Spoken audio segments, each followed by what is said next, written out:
سوچتے ہیں میری بہن تو اتنی شرمیلی تھی, کبھی میرے سامنے بولی نہیں, آج میں مار مار کے تھک گیا, مجھے چیلنج کرتی ہے, اعلان کرتی ہے جاؤ زور لگاؤ. کہنے لگے اچھا تم وہ پڑھ کیا رہے تھے, کیا چیز پڑھ رہے تھے, مجھے دکھاؤ.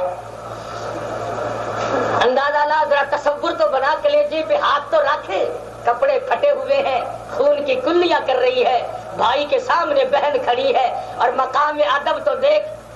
فوراً کہنے لگی تو کافر نہ پاک ہے, وہ میرے پروردگار کی مقدس کتاب ہے. کیسے وقت میں ادب کر کے دکھایا, خون تھوک رہی ہے, مار کھا کے ہٹی ہے, مارنے والا پھر بھی مارنے کو تیار بیٹھا ہے, لیکن ادب تو دیکھ اللہ کے قرآن کا. آج ہم بھی قرآن پڑھتے ہیں, ادھر سے قرآن پڑھ رہے ہوتے ہیں, ادھر سے نظر مارتے ہیں کہ سارا فروٹ رکھا ہے ختم کے کھانوں میں, انگور نظر نہیں آتے.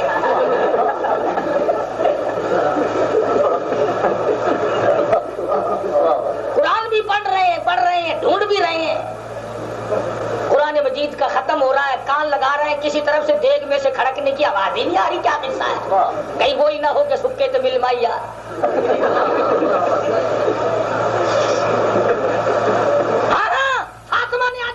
کہنے لگی ہرگز نہیں, اگر تم مارنے کی دھمکی دیتا تو اور مار, مگر اللہ کی کتاب کی توہین نہیں ہونے دو.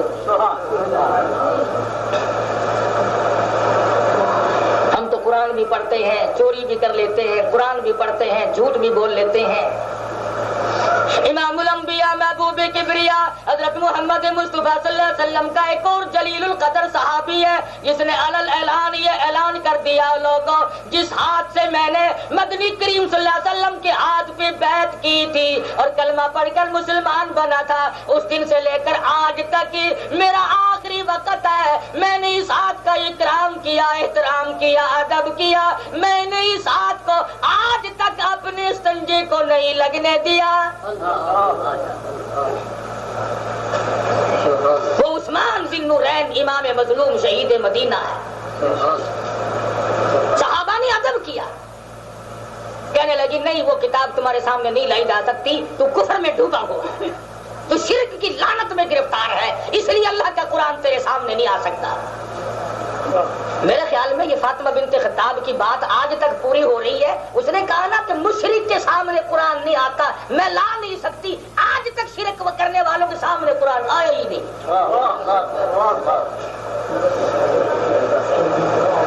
یہ تو آئے گا کہ فلاں بزرگ نے یوں فرمایا, فلاں بزرگ نے یوں فرمایا, فلاں بزرگ نے لڑکی کا لڑکا بنا دیا, چنگی بزرگی ٹھیکہ لایا لڑکیاں کے لڑکے بنا ورنہ.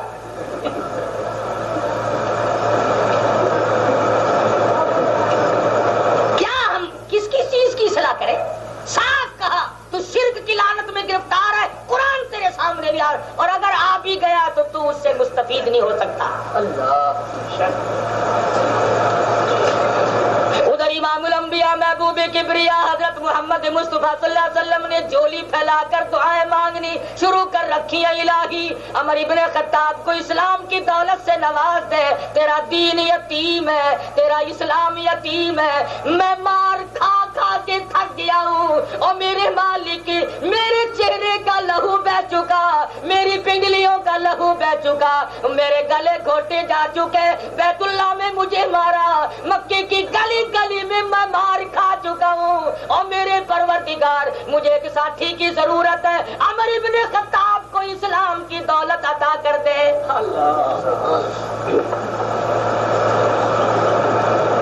اسلام کی جان مانگی, اب جان ہی تو سب سے بڑی چیز ہے, جب جان ہی چلی جائے تو پیچھے کیا رہ جاتا ہے. فرمانے لگے فاطمہ اگر تو وہ یوں نہیں دکھاتی تو کیسے دکھائے گی؟ فرمایا غسل کر لے, پاک ہو جا, پھر میں وہ تجھے اللہ کا قرآن دکھاؤں گی, وہ کلام پاک دکھاؤں گی. کہا میں دیکھوں گا ضرور, جس نے تجھے اتنی جرأت دی, اتنی قوت بخشی, تیرے اندر اتنی شجاعت آ گئی, میں وہ قرآن دیکھے بغیر جاؤں گا نہیں, مجھے غسل کرا دے.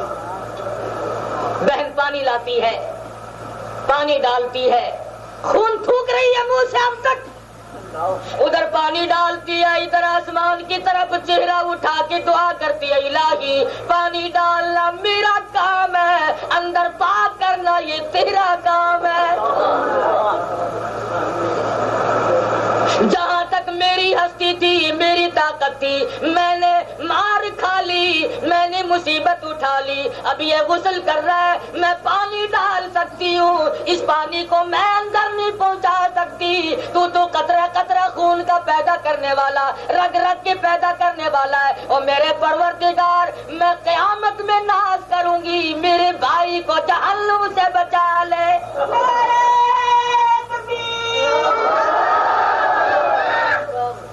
قرآن مجید لا کے دیا، غسل کرا دیا، ورقوں کی صورت میں تھا، 2 آیتیں اللہ کے قرآن کی پڑھی ہیں، آنکھوں سے آنسو جاری ہو گئے، اور کہا میری بہن اب میری بات سنو، چلو ڈھونڈیں غلاموں کو شہنشاہ کر دیا جس نے،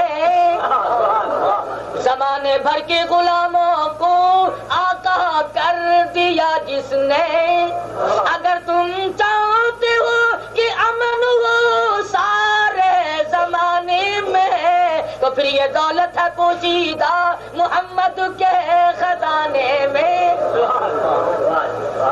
مورخین نے لکھا ہے، بلکہ فاروق نے یوں کہا، او فاطمہ میں نے تمہیں مارا ہے، تیرا بدلہ یوں اترے گا، میرے گلے میں رسی ڈال کر مجھے کتا کی طرح گھسیٹ کر آمنہ کے درے یتیم کے دربار میں لے کے جا۔ باولپور کے مسلمانوں، فاروق کو قرآن کی 2 آیتوں نے بدل دیا، تم سارا قرآن پڑھ کے نہ بدلے، تم سارا قرآن سن کے نہ بدلے۔ کیا نظارے ہوں گے، آگے آگے بھائی چل رہا ہے، پیچھے پیچھے بہن چل رہی ہے، شکریہ کے سجدے کرتی جاتی ہے، او میرے محبوب میری ماں کی کوئی بات نہیں، میرا ویرن ہے، میرا بھائی ہے، میرا سگا بھائی ہے، جہنم سے بچ گیا، ہدایت ہو گئی، یا اللہ تیرا لاکھ لاکھ شکر ہے، میرے بھائی کو ایمان کی دولت ملی۔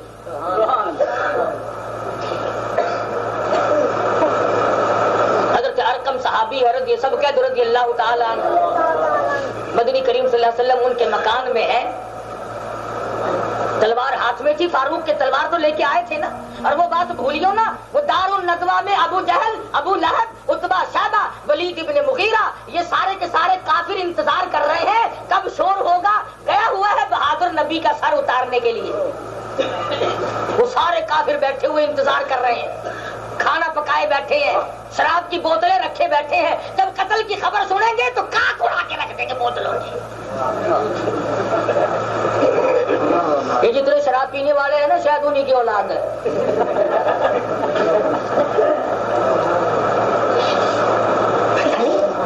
کیا مزہ آتا ہے۔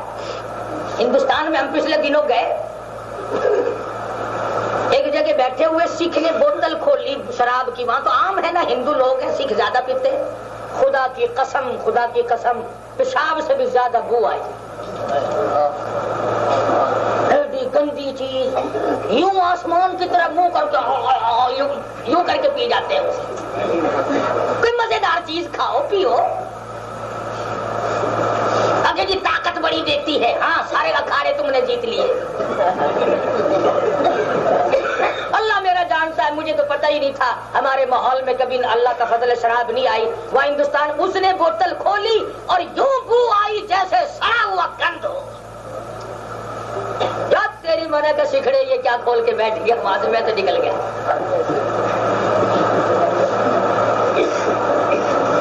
صحابی کہنے لگا یا رسول اللہ عمر آ رہے ہیں، تلوار ہاتھ میں ہے، آئے نبی کا شیر سیدنا امیر حمزہ سید شہداء رضی اللہ تعالی عنہ نے جب حضور صلی اللہ علیہ وسلم کے کانوں میں یہ بات پڑھی اور سنی، کہا میرے آقا فکر نہ کرو، اگر اچھائی سے آیا ہے تو سر پہ بٹھاؤں گا، وہ آپ دیکھ لیں یا کھڑے ہو جائیں، اگر یہاں آ کر حرکت کرے گا اسی کی تلوار سے سر اتار کے اسی کی چھاتی پہ رکھ دوں گا۔ نبی کے دیوانے سارے بہادر تھے، یہ الزام ہے نبی کے دیوانوں پہ، نبی کے صحابہ پہ، نبی کے اہل بیت پہ، میں قسم کھا کر کہتا ہوں نبی کا گھرانہ، نبی کا ماحول، نبی کے صحابہ میں سے کوئی بھی تقیہ باز نہیں ہے۔ یہ تکیے سرانے تو تیرے کام آتے ہیں، ان کے نہیں کام آتے تھے۔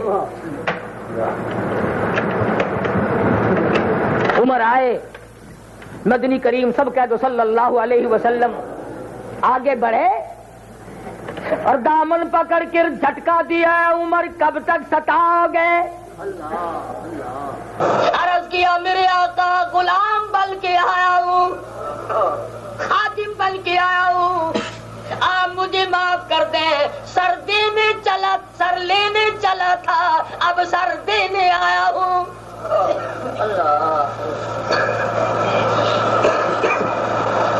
غسل کراؤ۔ فاطمہ بنت خطاب آگے بڑھی، میرے آقا غسل کرا کے لائی ہوں۔ حضور کی نظر پڑی، میرے آقا غسل کرا کے لائی ہوں۔ حضور کی نظر پڑی، فاطمہ یہ تیرے بالوں کو کیا ہوا؟ یہ تیرے کپڑے کیوں پھٹ گئے؟ یہ منہ سے خون کیوں تھوک رہی ہو؟ عرض کیا میرے آقا میرے بھائی کے ایمان کے بدلے میں مجھے اگر لہو بہانا پڑے تو مجھے کوئی سودا مہنگا نہیں۔ جہنم سے نکل کر میرا بھائی جنت میں چلا جائے تو لہو تھوکنا میرے لیے کوئی مہنگا نہیں۔